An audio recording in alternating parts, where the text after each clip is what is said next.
Assalamualaikum warahmatullahi wabarakatuh. Selamat datang kembali di channel Hikmah Misteri. Dan tentunya masih bersama saya Mas Nara. Apa kabar kalian semua? Semoga selalu baik-baik saja, sehat badannya, dilimpahkan rezekinya, dan dihindarkan dari segala mara bahaya. Amin. Di kesempatan kali ini saya akan menceritakan sebuah cerita horor dengan judul Pembalasan Gadis yang Diperkosa, melanjutkan dari part kemarin. Oke, seperti biasa bagi kalian yang belum subscribe channel ini, silahkan bisa subscribe dulu dan aktifkan lonceng notifikasinya agar kalian tidak ketinggalan cerita dari channel Hikmah Misteri yang akan selalu menggetarkan hati kalian. Oke, terima kasih, and so get ready to be haunted. Maafkan aku, lirihku dengan menutupi wajah dengan kedua tangan. Aku tak butuh maafmu, aku butuh penjelasan. Jelaskan pada ayah dan ibuku, apa yang kalian lakukan setelah membawa adikku. Buka wajahmu dan tatapi kami semua, ujar sosok pria yang kuperkirakan 40 tahunan itu. Perlahan aku membuka kedua tangan, namun lagi dan lagi aku tutup kembali karena aku melihat sosok Areta.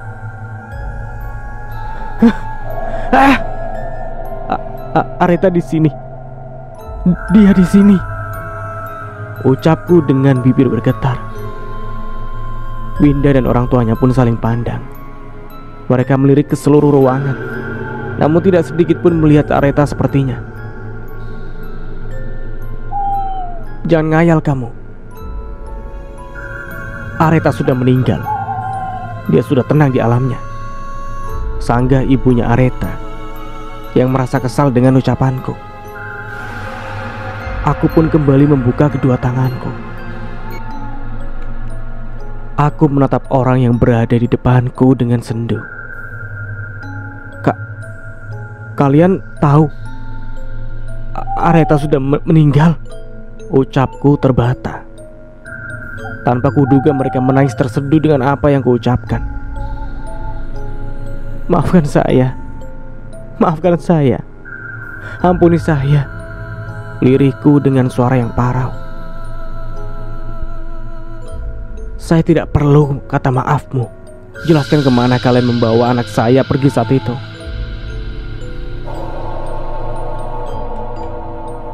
Lalu, kenapa dia kembali dengan keadaan sudah? Pria bertubuh kekar dan tegap itu tak mampu meneruskan ucapannya.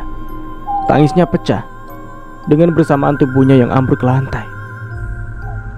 Sekarang jelaskan, siapa yang membunuh Areta yang juga menyiksanya bajingan? Sentak Winda membuatku semakin merasa takut dan tak karuan. Tolong jelaskan, siapa yang membunuh anak saya? Lirih ibunya Winda sambil membantu pria itu untuk kembali berdiri. Saya Tommy, sahabatnya Juna. Kami bertiga membawa Areta ke sebuah villa. Jelasku dengan mata yang terus menjatuhkan bulir bening. Aku pun menceritakan semua kejadian di mana malam saat kami menjemput Areta. Juga menceritakan acara pertunangan Panji. Juna siapa? Siapa dia?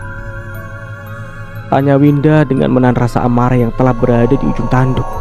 Begitupun orang tuanya. Sangat terpukul atas penjelasanku, ditambah mendengar kabar bahwa Panji telah berkhianat. Dia sahabat kami, sepupu Panji, menjawab Tommy. Lalu, apa maksud perkataanmu bahwa Panji telah bertunangan? Areta adalah calon istrinya. Tidak mungkin Panji memiliki wanita lain. Lirih wanita yang usianya kuperkirakan 30 tahun itu dengan nada yang bergetar ingin mengetahui kebenaran tentang Panji. Lalu aku pun menceritakan semuanya pada mereka, dan begitu terluka setelah mengetahui perlakuan dan pengkhianatan Panji.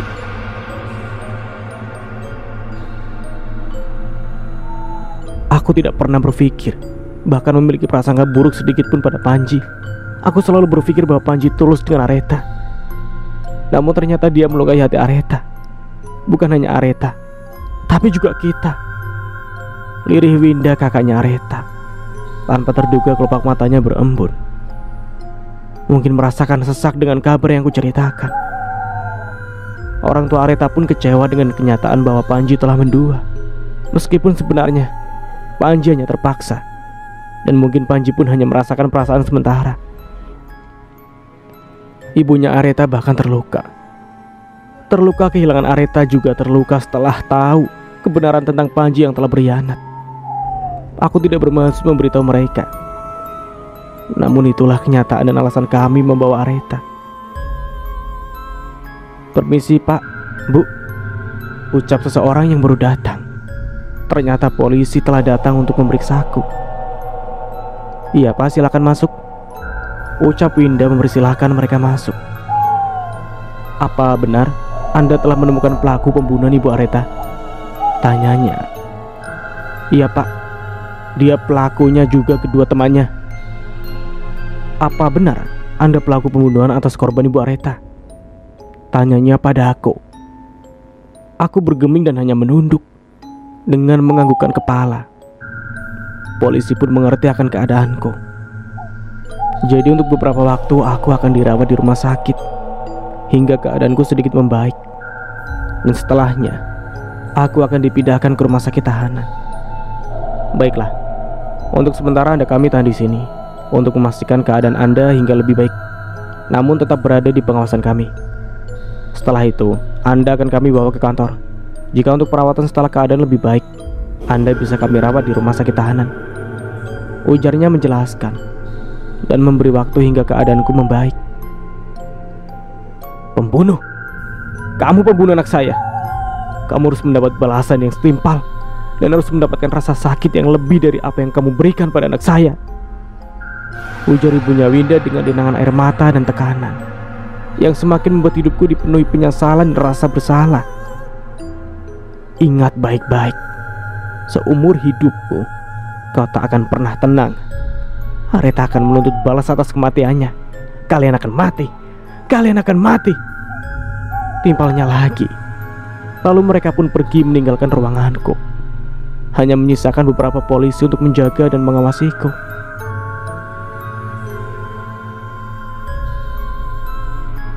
Sudah seminggu lebih aku dan Arjuna masih merasakan teror dari sosok Areta. Entah itu hanya ilusi atau memang benar adanya. Namun semakin hari teror itu semakin mengusik. Dan tepat pada hari ini, ibu dan ayah tengah menemaniku. Namun sayang, mereka harus menyaksikan diriku yang seperti orang tidak waras. "Pak, gimana dengan keadaan Tommy? Kenapa dia seperti ini?" ujar seorang wanita yang telah melahirkanku 25 tahun yang lalu. "Berdoa yang terbaik, Bu. Semoga Tommy baik-baik saja," saut bapak dengan mencoba menenangkan ibu. Namun sosok itu terus menunjukkan wujudnya dan membuatku semakin depresi. "Maafkan Tommy, Bu." "Pak," liriku dengan butiran bulir bening yang luruh membasahi pipiku. "Ah!" Sosok Areta yang mengenakan baju serba merah itu tiba-tiba berada tepat di hadapanku, sehingga membuatku terus meracu dan histeris. "Pergi kamu Areta, kamu sudah mati," ucapku dengan ketakutan yang semakin ketara aku rasakan. "Kenapa kau takut, Tommy? Bukankah kau yang membuatku seperti ini?" jawab sosok tersebut dengan senyum menyeringai. "Tommy, sadar nak, ini ibu," lirih ibu dengan tetesan air mata yang terus mengalir di pipinya. Aku suka melihat mereka seperti itu, sama seperti yang keluargaku rasakan, ujarnya lagi dengan sudut bibirnya yang tersenyum penuh kebahagiaan. "Bahkan mereka belum seberapa melihat keadaanmu seperti ini. Aku ingin melihat mereka lebih dari melihatmu merasakan apa yang kurasakan juga keluargaku," ucapnya lagi dengan wajah yang menandakan kemarahannya. Aku pun lari tertatih dengan keadaan kakiku yang terluka. Sakitnya luka itu tak kuhiraukan, namun dia mencoba dengan menekan luka di kakiku. Sehingga tanpa sadar, luka itu sudah tak lagi terbungkus perban. Darah merah yang kental menetes dari luka akibat kecelakaan dan mengikuti langkah kemana aku pergi. "Apa yang terjadi dengan Tommy, Pak? Kenapa dia seperti ini?" ucap ibu dengan mendekapkan wajahnya ke dada bidang bapak. "Sadar Tommy, Sadar nak, kasihinilah dirimu. Lihat dirimu sudah seperti orang tak waras, ujar bapak dengan mencoba menghentikan gerakan tanganku yang terus mengacak-ngacak luka di kakiku. Pergi kamu Aretha, pergi, kamu sudah mati. Dengan kaki yang kuseret karena Aretha terus mengikuti langkahku, hingga tak terasa aku telah menyusuri lantai demi lantai. Semua tamu rumah sakit juga dokter berusaha menenangkanku, namun alhasil itu semua sia-sia. Pergi kamu Aretha, pergi, jangan ganggu aku, ucapku dengan tubuh yang gemetar. Tommy, sadar nak, sadar, lirih ibuku dengan isak tangis yang terdengar menyayat. Sadar nak, ini kami orang tuamu, ujar sosok lelaki yang tak jauh adalah bapak. Namun sangat sulit untuk aku mengendalikan diri. Pergi, pergi kau setan. Pah, bagaimana ini pah? Kenapa dengan Tommy anak kita? Ucap ibuku penuh tanda tanya. Bapak juga tidak tahu bu, saut ayah dengan sama-sama wajah heran dan cemas. Dengan terus histeris, aku mulai memasuki lorong menuju tangga dan terus beringsut menaiki tangga. Meski dalam keadaan histeris, semua yang melihat mencoba menenangkanku. Namun keadaan semakin keruh dan riuh. Aku seakan tak mendengar siapapun yang mengajak bicara. Hingga akhirnya, dengan langkah tertatih-tatih melewati sebuah ruangan dan berada di sebuah balkon, aku menatap dengan penuh kekhawatiran. Maafkan aku, maafkan aku, jangan sakiti aku. Dengan tangan bersimpu di dada dan menatap sosok Aretha, aku terus berucap maaf. Teriakku menggema sehingga membuat orang yang sedang lalu lalang menatap ke arahku dan histeris melihatku berdiri di atas pagar balkon yang tinggi. Entah aku berada di lantai berapa, aku tidak tahu. Kau harus membayar perbuatanmu. Aku puas melihat penderitaan orang-orang di sekitarmu. Dan sekarang waktunya kau menemaniku, lirik sosok yang memakai baju berwarna merah. Namun tidak dapat dilihat oleh siapapun selain aku. Dia pun mencekik leherku hingga berdiri tepat di lantai balkon. Seketika bulir bening luruh di pipiku. Dengan 1000 penyesalan yang aku rasakan. Menyesal telah mengakhiri hidup seseorang, menyesal telah mengecewakan orang tuaku. Maafkan aku Aretha, maafkan aku, lirikku dengan isak tangis, dengan melirik ketinggian yang begitu tertata jelas di pelupuk mata. Tommy, apa yang kamu lakukan nak? Teriak ibu melihatku berdiri di atas besi yang menjadi pagar balkon. Nak, turun nak, ini ayah dan ibu, ujar ayah dengan mata yang menahan embun. Maafkan Tommy ya, bu, Tommy menyesal. Maafkan Tommy tidak bisa menjadi anak yang baik untuk ibu dan ayah. Lirih Tommy yang berlinangan air mata.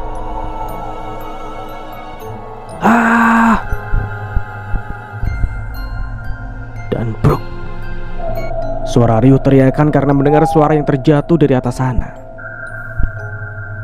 Tommy, Tommy. Masih ku dengar ibu teriak memanggil namaku. Sebelum akhirnya pandanganku benar-benar gelap.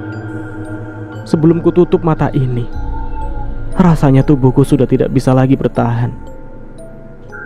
Sosok yang telah membawaku pergi menyambutku dengan senyumnya yang mengembang. Kebahagiaan terpancar di wajahnya. Sehingga akhirnya aku pun tak dapat lagi merasakan sakit di tubuhku.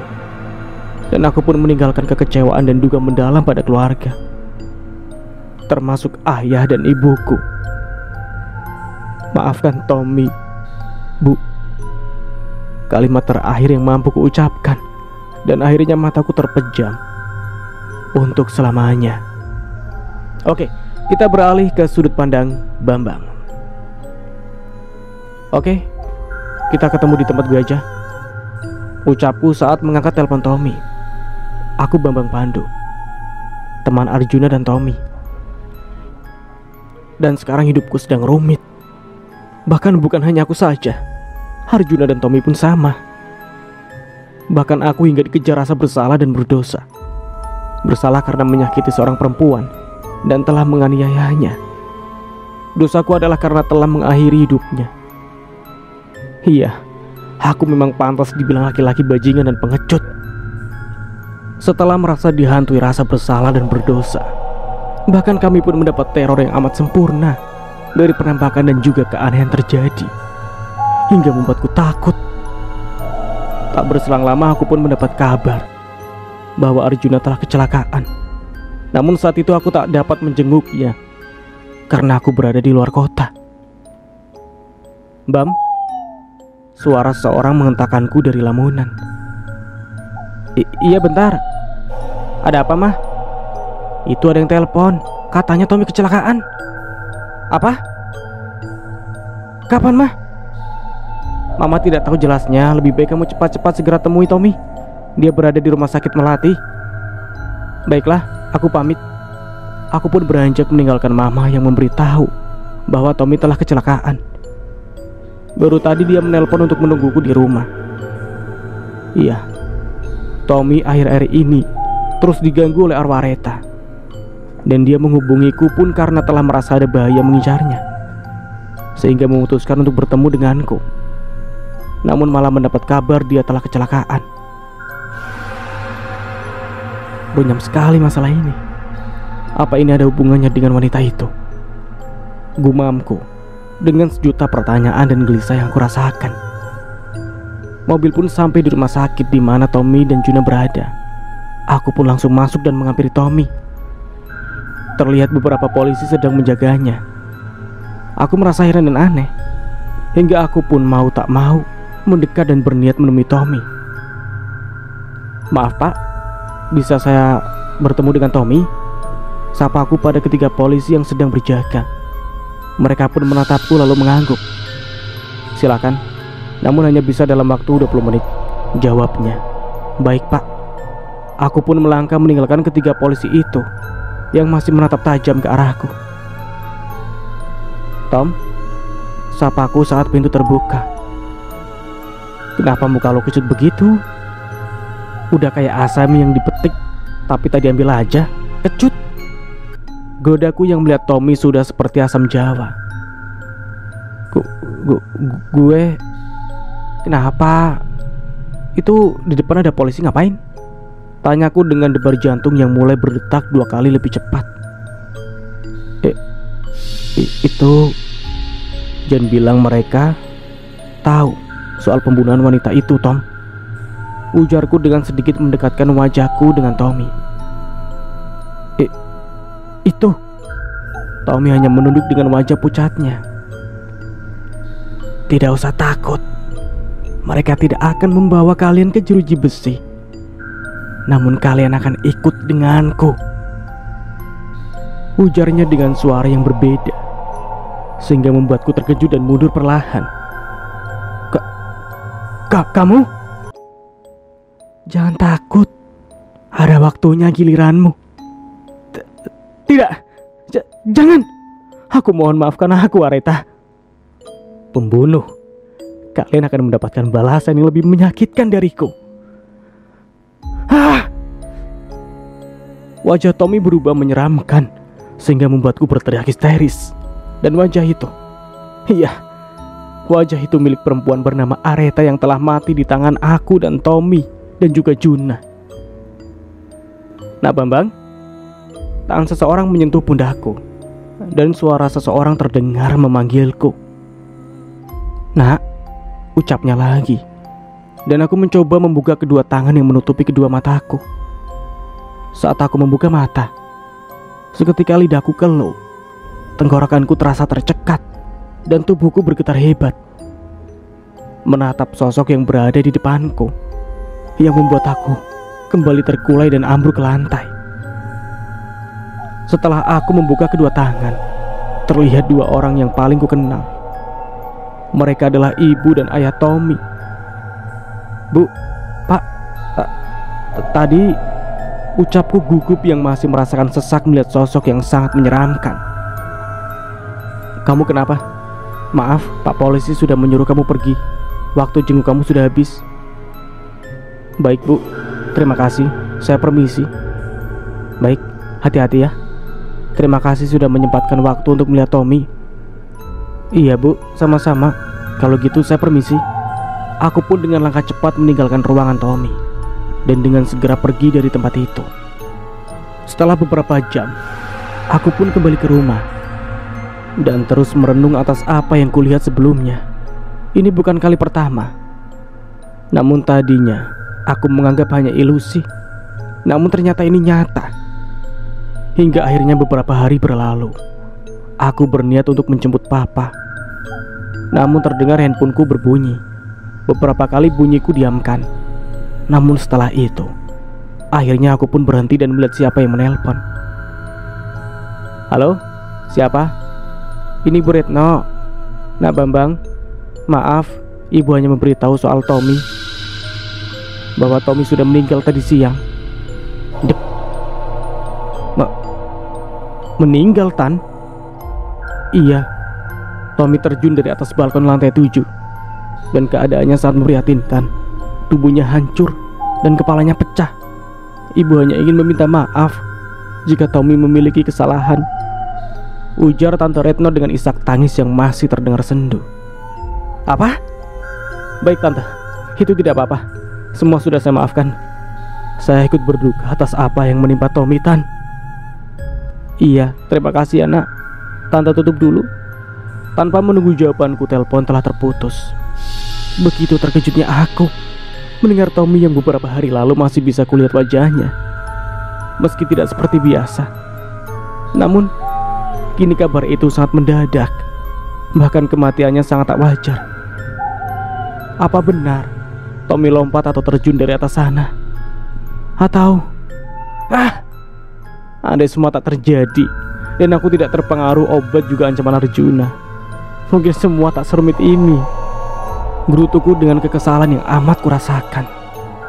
Tanpa sadar, mobil telah memasuki jalanan menuju penjemputan papa di bandara, dan papa sudah menungguku di sana. Maaf Pak, kelamaan nunggunya, ujarku sambil mengambil koper bawaan papa. Tidak apa-apa, papa juga baru kok. Ya sudah, kita langsung pulang atau kemana? Pulang saja Pak. Aku mau ngeliat Tommy meninggal. Apa? Meninggal? Tommy teman kamu yang biasa ke rumah? Papa sama terkejutnya mendengar kabar bahwa temanku sudah meninggal. Iya, katanya dia meninggal terjun dari atas balkon lantai 7. Maksud kamu bunuh diri? Entahlah Pak, aku juga tidak mengerti. Papa hanya diam tanpa menjawab lagi. Terlihat wajahnya yang menandakan kesedihan. Karena meski Tommy adalah sahabat, tapi mereka sangat dekat. Bahkan aku sudah seperti saudara. Dan andai kami saat itu tidak termakan ucapan Juna, mungkin saat ini kami masih bersama dan tidak akan terjadi hal-hal yang tidak diinginkan. Setelah sampai, aku tanpa menunggu lama langsung kembali menghidupkan mobil dan melajukan lagi dengan kecepatan tinggi. Namun di tengah jalan mobilku mogok dan lebih memilih ke bengkel langgananku. Karena harus menunggu lama, akhirnya aku memutuskan meminjam motor Pak Engkus yang punya bengkel, agar aku bisa segera menemui jasad Tommy sebelum akhirnya dikebumikan. Namun tiba-tiba sosok itu terus mengganggu ingatanku. Kau akan mendapatkan giliran, liris sosok berwajah seram dengan lidahnya yang menjulur. Pergi, pergi kamu sudah mati. Jangan ganggu aku, ujarku dengan emosi sudah berada di puncak. Kau harus membayar semuanya. Tanpa diduga, motor yang kubawa oleng, lalu melihat seorang perempuan menyeberang jalan. Tanpa bisa kutahan, aku telah terjungkal dan terseret motor beberapa meter. Tak lama, terdengar suara mobil yang amat kencang mendekat. Dan brak. Mobil itu berhasil menabrak kendaraan yang telah mampu menyeretku. Tanpa iba, dia lari tanpa peduli keadaanku. Jalan yang amat ramai berubah macet. Karena kecelakaan yang menimpa aku, terdengar riuh orang-orang berdatangan. Aku hanya terdiam merasakan rasa sakit dan perih di area vitalku. Darah terasa hanya terus mengucur dari kepala yang terkena gesekan aspal, dan rasanya sudah tak berbentuk lagi. Ya Allah, kasian banget. Itu wajahnya hancur. Sama bagian area sana sepertinya juga parah, ucap seseorang warga yang melihat keadaanku yang sudah tak beraturan. Iya ya, itu mobil yang menabraknya juga lari, dan sudah dikejar 2 orang yang melihat kejadiannya, timpal yang lainnya. Namun tiba-tiba terdengar suara seseorang yang datang. Sepertinya aku pernah tahu, namun entah siapa dia. Maaf Bu, ini kecelakaan kenapa? Tanya seorang perempuan pada salah satu warga. Itu Mbak, sepertinya dia mabuk, jadi membawa kendaraannya oleng, ditambah ditabrak kendaraan lain, dan kendaraannya malah kabur. Iya, kasian banget. Aku seperti pernah melihatnya. Tapi terdengar suara perempuan itu berucap meski tak terlalu jelas. Siapa dia? Gumamnya lagi dengan sedikit mendekat dan berniat membalikkan badanku. Namun melihat wajahku yang amat terluka parah dan polisi sudah terlanjur datang, akhirnya dia kembali mundur. Aku seperti pernah melihat, dan dari suaranya aku pernah mendengar. Namun entah dia siapa, aku tak ingat. Perlahan polisi mengangkatku dan membawaku ke dalam mobil ambulans. Pak, korban kecelakaan ini mau dibawa ke rumah sakit mana? Tanyanya pada salah seorang polisi. Bu Winda, dia mau kami bawa ke rumah sakit Melati Bu. Ada apa Bu? Apa Ibu mengenalnya? Mohon maaf, keadaan pasien terlalu parah, jadi kami harus segera membawanya, jawab Pak polisi. Oh baik Pak, sepertinya saya kenal dan pernah lihatnya. Nanti saya menyusul ya Pak. Terima kasih. Begitu terkejutnya aku mendengar nama yang polisi itu sebutkan tadi. Jika tidak salah, dia adalah kakaknya Areta, perempuan yang telah mati setelah kami menyiksa dan memperkosanya. Beruntung dia tidak melihat wajahku karena luka yang amat parah. Namun apakah dia menyelidiki ini dan akan mengetahui diriku? Rasa sakit tak lagi mampu kurasakan. Tubuhku seakan tak dapat merasakan apa-apa. Apalagi setelah mengetahui keadaan bahwa Winda tengah mencariku. Aku berharap cemas. Takut juga rasa bersalah kini menyatu. Tak lama mobil pun sampai di rumah sakit. Terlihat perawat membawaku dan segera dokter menangani keadaanku. Hingga beberapa jam, akhirnya aku pindahkan ke ruang rawat inap. Dan papa juga mama sudah berada di sana menungguku dengan kesedihan di wajah mereka. Sayang, kamu baik-baik saja, ucap mamaku dengan bulir bening yang membasahi pipinya. Dan aku hanya bisa menjawab dengan anggukan kepala. Kenapa kamu bisa membawa motor? Bukannya kamu bawa mobil setelah menjemput papa? Tanya papa dengan kekhawatiran yang tertata di wajahnya yang lelah. Sudah Pak, jangan terlalu banyak bertanya. Dia akan beroperasi, masih butuh istirahat. Baiklah, sekarang kamu istirahat. Papa ingin keluar sebentar. Papa pun melangkah pergi. Namun setelah pintu terbuka, terdengar sayu suara seseorang berbicara dengan papa. Tak lama papa kembali dengan wajah yang tak bisa kuartikan. Wajahnya merah, seperti orang sedang menahan amarah. Namun tiba-tiba mama mendekat dan berbicara dengan papa. Terlihat raut wajah mama yang ikut berubah. Sekilas mama melirikku, namun mereka sama-sama tak berbicara, dan hanya memandangku seakan ingin menyantapku saat ini juga. Tok tok tok tok. Suara ketukan pintu terdengar, dan terlihat papa dan mama terburu-buru membukanya. Kulihat sedikit dari celah seperti dari seseorang polisi yang tengah berbicara dengan mereka. Seketika jantungku berdebar lebih kencang. Aku takut bahwa mereka akan membawaku dan menangkapku. Aku takut orang tuaku mengetahui apa yang telah kulakukan. Dengan perasaan yang kalut, tiba-tiba mataku melihat sosok perempuan tak asing menatap lekat ke arahku. Di depan mereka terlihat sosok yang membuatku takut juga gelisah setiap waktu.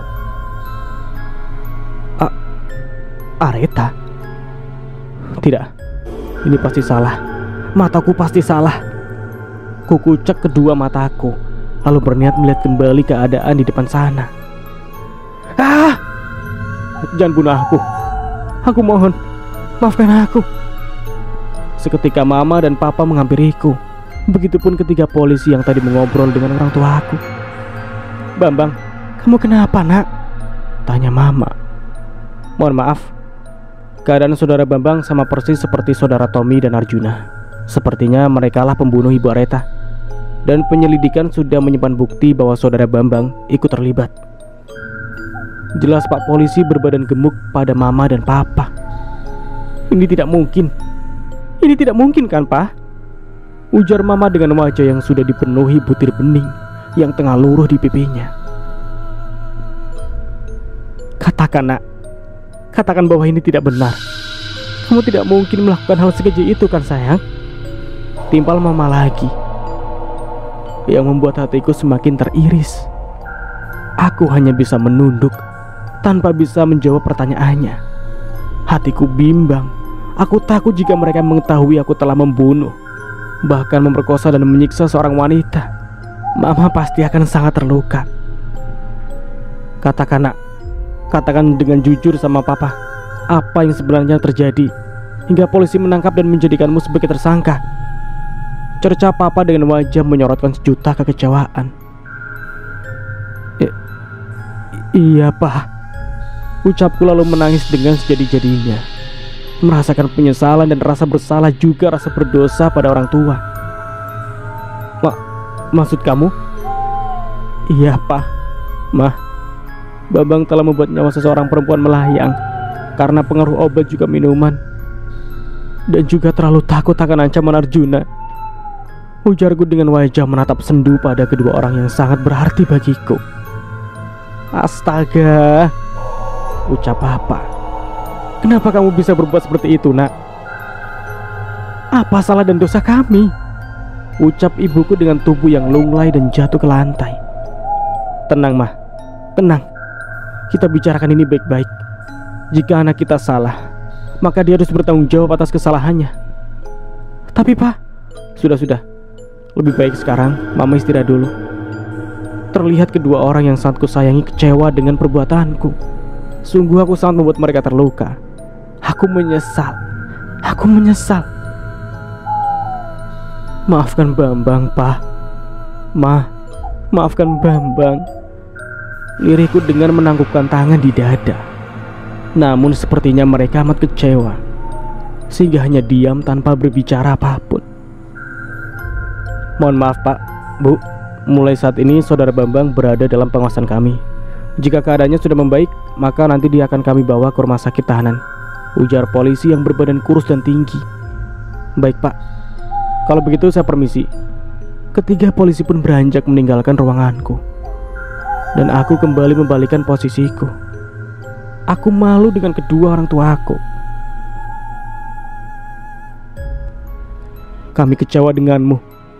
Kami pikir kamu bisa menjaga harga dan martabat kami, namun ternyata kamu malah mencoreng wajah kami dengan kebiadabanmu, ujar papa lalu pergi meninggalkanku yang masih membeku dengan menghadap tembok. Brak! Dengan keras papa membanting pintu ruanganku, tanpa memikirkan tamu-tamu dan pasien di sebelahnya, karena rasa kecewanya mungkin membuatnya seperti sekarang ini. Kita kembali ke sudut pandang Winda. Sejak kepulanganku dari kantor, aku langsung menuju rumah sakit. Banyak instruksi yang membuatku semakin tegang. Sebelum sampai ke kantor, aku sempat berpapasan dengan korban kecelakaan. Aku seperti pernah melihatnya, namun karena wajahnya terluka parah, jadi aku sulit untuk mengenalnya. Setelah selesai mengerjakan tugas kantor sebagai pengganti adikku, pemegang perusahaannya, dan juga butiknya, aku harus ekstra dengan pikiranku yang masih bercampur dengan keadaan. Selepas pulang kantor, aku berniat menemui korban kecelakaan yang kutemui tadi pagi. Aku berpikir dia adalah salah satu teman Arjuna juga, karena saat kecelakaan itu terjadi sosok Areta berada di sana. Namun sesampainya di rumah sakit, kulihat ruangan Tommy telah ramai dengan pengunjung rumah sakit. Juga polisi sudah banyak yang berjaga. Sehingga aku berniat menanyakan apa yang sedang terjadi di sana. Permisi pak, sapaku pada polisi yang sedang berjaga di depan ruangan Tommy. Bu Winda, ada apa bu? Ini ada apa pak? Kok di ruangan ini ramai sekali? Tanyaku penasaran. Ini bu, Tuan Tommy telah meninggal dengan cara terjun dari atas balkon lantai 7. Apa? Meninggal? Iya bu, keadaannya sangat memprihatinkan. Tubuhnya hancur dan kepalanya pecah. Sekarang sedang ditangani dokter. Boleh saya masuk untuk melihatnya pak? Boleh bu, silakan. Aku pun membuka handle pintu, hendak masuk melihat jasad Tommy. Namun sesaat menghampiri, tiba-tiba tercium bau amis darah yang sangat menguar di seluruh ruangan. Dan tangis kedua orang tuanya menjadi nyanyian pilu di ruangan ini. Sesaat ku dekati dan kulihat. Sungguh alangkah terkejutnya aku melihat jasad Tommy yang begitu membuatku bergidik. Astaga, ucapku sontak membuat Tante Retno dan Pak Rijal menoleh kepadaku. Mau apa kamu kesini? Belum puas kamu, ha? Melihat anakku meninggal dengan cara seperti ini? Mataku menyipit mendengar ucapan Tante Retno. Apa maksud Tante? Karena adikmu, anak saya seperti ini. Dasar wanita-wanita pembawa sial, ucapnya. Namun segera ditepis oleh Om Rijal. Cukup Tante. Keluarga saya tidak mengenal Anda, bahkan mengenal anak Anda yang bajingan. Adik saya adalah korban kebiadaban anak kalian. Tanpa salah dan dosa dia memperkosa, menyiksa juga membunuhnya. Ucapku dengan tangan menunjuk wajah keduanya. Hati berniat melihat kondisinya, malah mendapat hinaan dari mereka. Sekarang kalian merasakan apa yang keluarga saya rasakan. Kehilangan orang yang paling berarti dalam hidup kalian. Harusnya keluarga saya yang menyalahkan kalian, karena anak kalian Areta meninggal dalam keadaan yang mengenaskan. Timpalku lagi, dadaku semakin bergemuruh. Aku mencoba menahan emosiku sebelum-sebelumnya, karena aku yakin mereka akan mengerti saat aku mengusut lewat hukum. Pergi kamu, saya tidak menerima kamu di sini. Pergi. Bu, cukup bu. Ini bukan tempat dan waktunya berdebat. Sudah, ini jelas kesalahan anak kita. Jadi jangan ibu terus menyalahkan orang lain. Hardik Om Rijal dengan wajah sendunya dan mencoba membuat istrinya mengerti. Kenapa bapak malah membela perempuan pembawa sial itu? Kenapa? Lihat anak kita mati karena mereka, ujar Tante Retno dengan menunjuk wajahku dan mengatakan aku sebagai wanita pembawa sial. Tidak ada anakmu yang kejam, tapi juga dengan dirimu. Kamu wanita tapi berhati batu. Ingat baik-baik, kau akan mendapat gilirannya. Bukan aku yang membawa sial, tapi kau. Ingat baik-baik, tidak hanya suamimu yang akan meninggalkanmu, tapi semua keluargamu akan menganggapmu sial. Ucapku meluapkan sejuta amarah yang terpendam selama ini. Sudah cukup, lebih baik kamu pergi. Saya mohon, lirih Om Rijal. Baik, permisi. Aku pun keluar dengan rasa kesal yang masih memenuhi kepalaku. Setelah itu, aku tetap meneruskan perjalananku menuju ruangan yang sudah kutanyakan tadi pada resepsionis. Jika tidak salah, Tommy pernah menyebut nama pelaku yang ketiga, dan namanya sama dengan yang ada pada daftar tadi.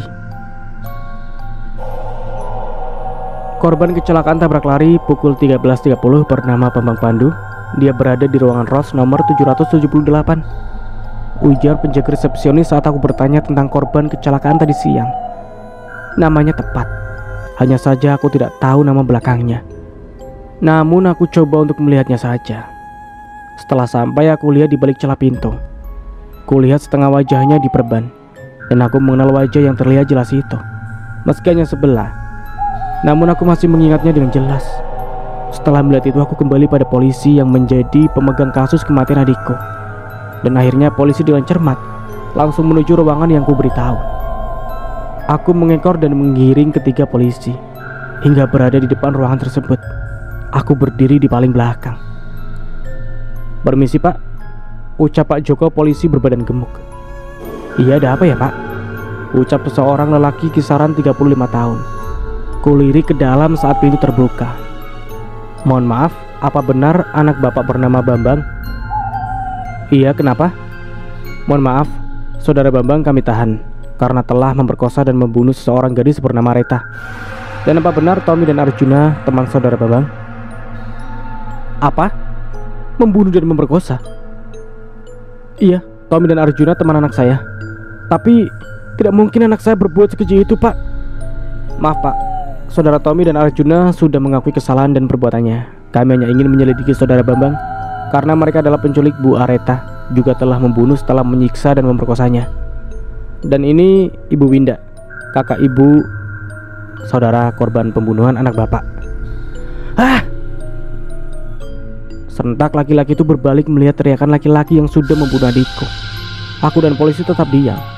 Kami saling pandang saat melihat keadaan yang sama terjadi pada laki-laki yang sedang berbalut kain perban.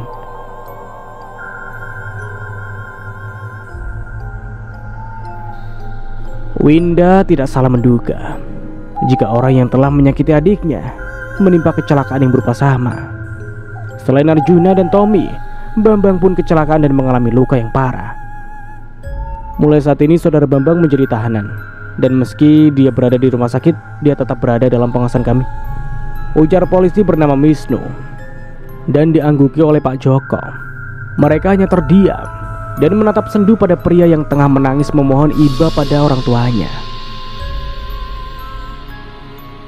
Kau akan merasakan lebih dari apa yang kamu lakukan terhadap adikku, ujar Winda dengan tatapan tajam pada sosok pria yang tengah berbalut kain perban. Winda dan ketiga polisi beranjak meninggalkan ruangan Bambang.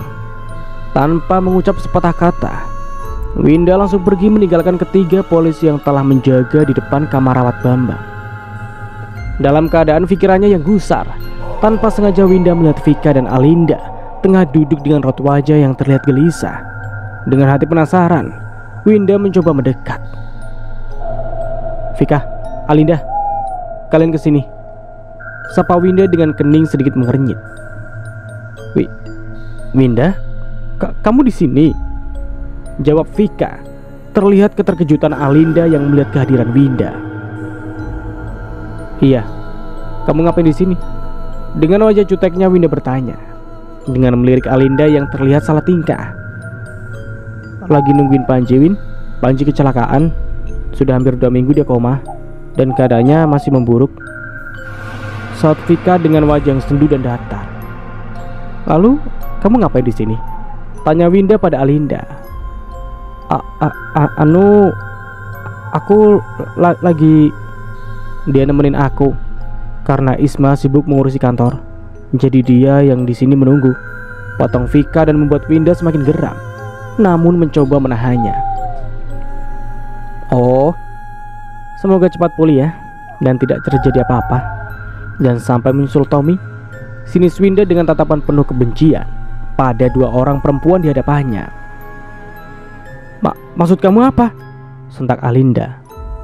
Ups, aku lupa kalau ada pelakor di sini. Tapi sepertinya takdir tidak berkehendak pada kamu deh. Ya, semoga aja Areta juga memberi pelajaran untuk pengkhianat seperti kamu. Seketika wajah Alinda berubah setelah Winda mengucapkan nama Areta. Raut ketakutan begitu ketara terlihat oleh Winda, dan Alinda tak mampu berucap karena takut dirinya berkata yang salah, sehingga membuat Winda semakin curiga. Sudah Winda, ini salahku, bukan salah dia. Tolong jika kamu hanya membuat keributan, lebih baik kamu pergi, usir Vika. Tanpa kamu suruh pun aku akan pergi. Winda pun melangkah pergi meninggalkan Vika dan Alinda yang masih menyimpan rasa khawatir. Vika takut Winda akan membalas kekecewaan adiknya, dan Alinda khawatir jika Winda akan mengetahui perbuatannya yang telah ikut andil dalam penculikan Areta. Sejak bertemu Vika, Winda bertanya-tanya dengan keadaan Panji. Kenapa hingga dia kecelakaan dan mengalami koma? Yang Winda tahu, jika pasien hingga mengalami koma adalah terlalu parahnya kecelakaan, dan biasanya itu terjadi pada saat hati dan pikirannya sedang kacau. Jadi terjadilah kekurangan kesadaran sehingga membuatnya semakin lemah dan semakin membuat kondisinya memburuk. Selama di perjalanan, Winda tak mengeluarkan suara. Pikirannya dipenuhi banyak pertanyaan dan banyak hal yang terjadi sehingga membuatnya sedikit tertekan. Dalam waktu 1 jam, Winda telah sampai di halaman rumahnya. Terlihat Bian dan Hilma sedang duduk dan mengobrol dengan seorang wanita. "Ngapain kamu di sini, Din?" tanya Winda setelah sesaat turun dari mobil. "Gak ada apa-apa kok, cuma lagi kangen sahabat aja. Tapi sayang, sejak kepergian Aretha semua berubah," ujar Dina dengan wajah menunduk. "Sudah, Din, anggap saja Aretha masih ada di sekitar kita. Memang tanpa dia di rumah juga terasa sepi. Namun tante merasa Aretha masih selalu bersama kita," lirih Hilma dengan kelopak matanya yang mulai memanas dan mengembun. "Sudah, ini bukan sinetron yang harus terus-terusan larut dalam cerita kesedihan.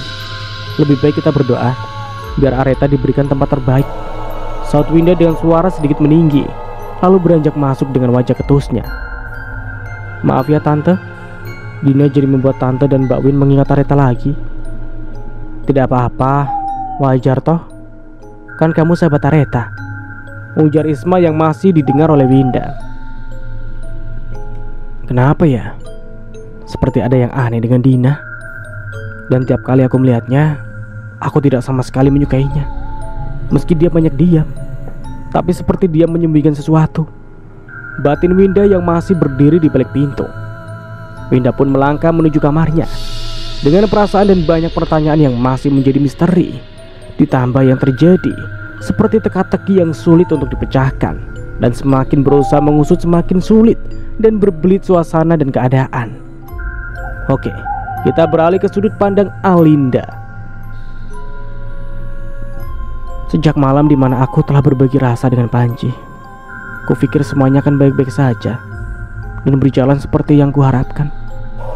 Namun setelah malam itu, rupanya Panji memaksaku untuk kembali ke kota, dan dengan terpaksa aku mengikutinya.